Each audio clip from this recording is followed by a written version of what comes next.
Guys, how's it going? Welcome to my video. So it is a rainy day out today, and um, fortunately this wasn't the case a couple of days ago when I had this issue with my car.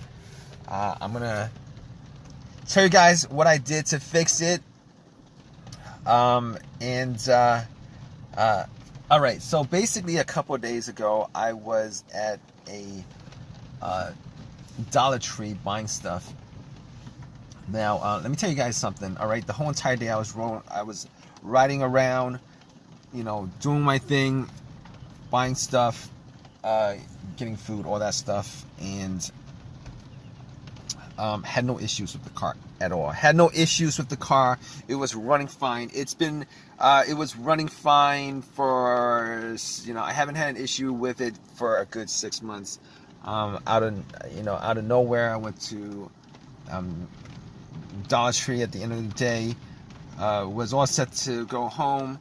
Had some, had some potato chips and all that stuff, and got into my car, try to start it. It cranked up real fine. I was like, no problem. Everything lights up, it cranks, and nothing else happens after it cranks. So I'm like, okay, maybe there was some glitch somewhere. So I try to start up again, cranked again, strong cranks, cranked again. I did it like 4 times, and until I realized, okay, all right, there's a problem now. So after that, I did what a lot of people would do in this situation. I'll pump the gas pedal, try to put it in neutral.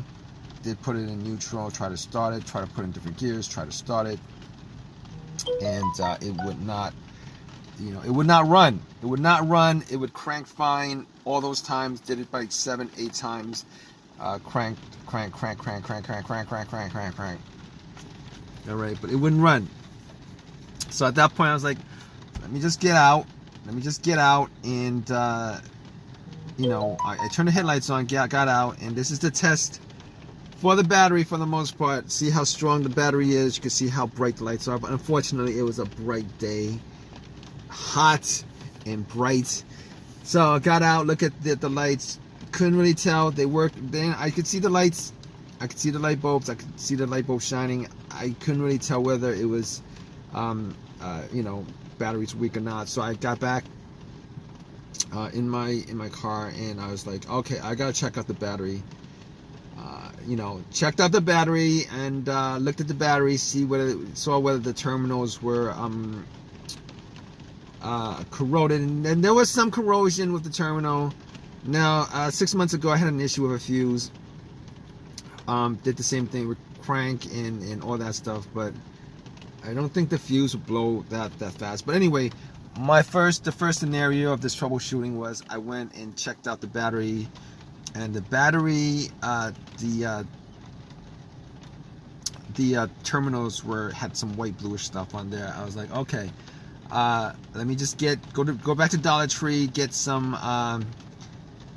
brushes, wire brushes, got Coca-Cola, got some paper towel, put some paper towels over the terminals, poured some paper towel on the terminals, cleaned it, had it oxidized, took some metal brushes that I bought for $1 and pretty much cleaned that up pretty good.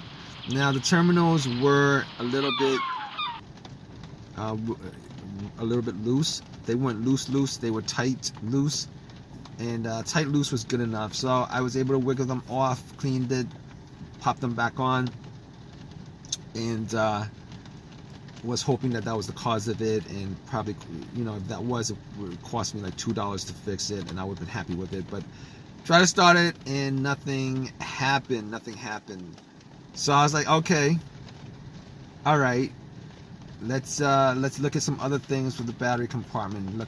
Checked the ground wire, made sure that the connection to the frame wasn't rusted or dirty or corroded or anything like that. And it wasn't rusted, corroded, or dirty at all. It looked pretty good.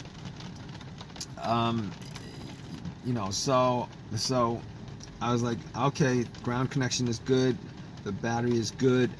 Now, I don't know. I didn't know at the time whether the battery was charged up. Maybe the battery was bad, but battery terminals were good. Maybe the batteries was bad. I was like, we're bad. So I was like, you know what? I gotta be able to jump it. All right, I gotta test it out 100% just to see. So basically, what I did was I took some. I had this power pack that I bought from Walmart like 6 months ago. Used it probably once a couple months ago, and it was charged up to 70%. I think it was NOCO. Popped it on, tried to start it, and guess what? Guess what, guys? No, it didn't start. It didn't start. It didn't start at all. It cranked, and you know, it was the crank was the same sound. It was the same strength crank as before. So I was like, okay, what to do, because apparently it's not the battery. I was 100%. Yeah, I at that point I eliminated the battery, eliminated the cables, obviously eliminated the alternator, because if you guys don't know anything about the alternator, alternators would crank. I mean, the alternators, if the alternator was bad, and it was the cause of this situation, me putting the starter pack on it, it would have stopped the car, but once I took it off, it would have died out. So I didn't think it was the alternator to begin with. All right, it wasn't on the list of things to check out in this situation, because normally when the alternator dies, it dies on the road. It dies with the car running. But in any case, if you guys don't know anything about alternators, you guys can rule that out in a situation like this. So I was thinking to myself, what else could it be? Then I realized it could be an assortment of things. An assortment of things. All right, it could be the mass airflow sensor. It could be the EGR valve. It could be the crankshaft, camshaft,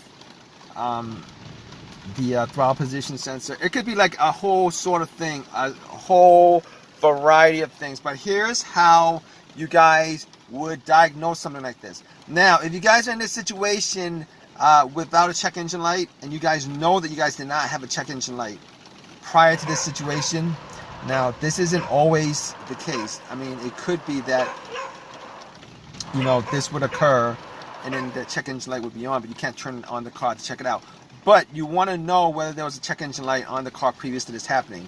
And there wasn't a check engine light. I know there wasn't a check engine light. And everything that I mentioned has a sensor that would trip up the check engine light if there was issues with those components. And so at that point, I knew that it wasn't any of those components that was the issue. 99% sure of it. But I've also had instances where the computer had issues, the ECU or ECM. The car's computer had issues. Previous car I had, where the computer had issues, and I wasn't able to. I was able to crank but not start the car. So what I did was I had this 1999 OBD2 reader scanner that I bought from Walmart. You guys could get that from Amazon, eBay, anywhere. I have that on hand. It's a really cheap scanner, but it does the job at scanning. Now, I plugged it in just to double check on any of the codes, but unfortunately, me taking the cables off before I did that, I'll probably erase all the codes. But I plugged it in just to see whether. Now, you will want to do this before you guys clean the battery. At the time, I did not do that because there was no check engine light previous to this happening. But I plugged it in anyway just to double check and to make sure that the car's computer was able to read the car itself, components in the car. So I plugged it in. As long as it scanned all the way through, gave me a readout, I knew that there was no issues with the car's computer. And what do you know? I scanned it and there was no issues with the car's computer. There's no issues on the car with the car's computer because it scanned all the way through, gave me a readout and everything. So, all right. So at that point, I could pretty much eliminate the car's computer. I could pretty much eliminate every one of those issues that I listed that could conceivably cause it that has a sensor to it. Like the mass airflow sensor, the throttle position sensor, camshaft, crankshaft, EGR, all those things I could eliminate. So at that point, I was like, okay, so we eliminated all those things. I was thinking at that point it might be like maybe the gas pump, the fuel pump, the fuel filter, something relating to the fuel probably. I did not have starter fluid to check that out. I normally carry starter fluid with me. But normally, if you guys are in this situation, you guys want to check out whether it's a fuel issue, you would take some starter fluid and just spray that into the air intake. But in this situation, I was like, all right, I did not have starter fluid. Normally, I would do this test where if you had two people, another person with you, you would take off the gas cap and then have somebody listen to it while you put the car in the on position. The on position is the second position, which is the second position before the car cranks. And normally you would do that, and then you would try to listen. The other person would try to listen to a whizzing motorized sound. All right. So unfortunately, I did not have somebody else with me. I did ask a couple of people whether they could help me out, and apparently these people were busy at the time. So they they didn't have time. So anyway, I turned everything off in the car. Right, the radio, the blower motor for the vents, and all that stuff was off. Turned everything off. Got in my car, rolled up the windows, and it was a hot day, but I rolled up for a second. I tried to put it in an on position a couple of times, and could not make out whether it was a whizzing sound or anything like that. Wasn't really hearing too much at all, so I couldn't really tell whether there was a problem with the fuel pump or the fuel line. So at that point, I was thinking to myself, okay, I can't tell whether that's there's any issues with that. So I'm gonna see if there's a problem with a fuse or a relay or anything like that that could cause that to occur, the issue to occur. Maybe it's a fuel pump relay that's the problem. And I checked out the fuses. I looked at the fuses just to make sure that there wasn't any kind of browning or burnt or anything like that. I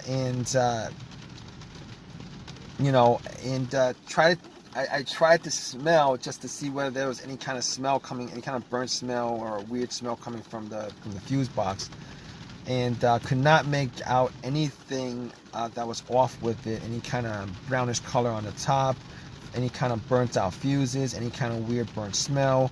Was not able to make a difference, to see a difference between any of the fuses, whether they were burnt or not. And unfortunately, I did not have a voltmeter or a fuse tester with me. So at that point, I was like, let's go to the next. They looked fine to me. 90% sure they were all fine. So I was like, let's go to the next troubleshooting step, which is the relays. Now, before I did this, I was thinking maybe it was the ignition issue, or maybe it would be an ignition issue, maybe it would be a key fob issue. But I know that I changed the battery on the key maybe a month ago. And I doubt the battery only lasted a month, so I was pretty sure that it wasn't a key fob issue, but it could have still been a key fob issue. But anyway, back to what I was back to the troubleshooting steps. Got to the relays, looked at the relays, and I was looking at the relays. Found the fuel pump relay just to test it out, what I did was I took another relay off, another component of the car, and that relay had the same specs as the relay for the fuel pump. I swapped it out, and I was crossing my fingers hoping that it was the relay that was the issue, and try to start it, and first try, bam. What do you guys know? It actually bam, it actually started up, and tried it a couple of times, started a couple of times. At that point I knew 100% that it was the relay that was the problem. So at that point my ice cream had melted, and it was a very hot day. It was, you know, I bought 2 cones or something like that. They were melted. Sucks. But the relay only cost me like less than $15 or something like that. I didn't actually. It cost me less than $15 for relay. I drove it to AutoZone, got a relay, popped it in. You know, I took out the one that I swapped out for, popped it in, and haven't had any issues since. And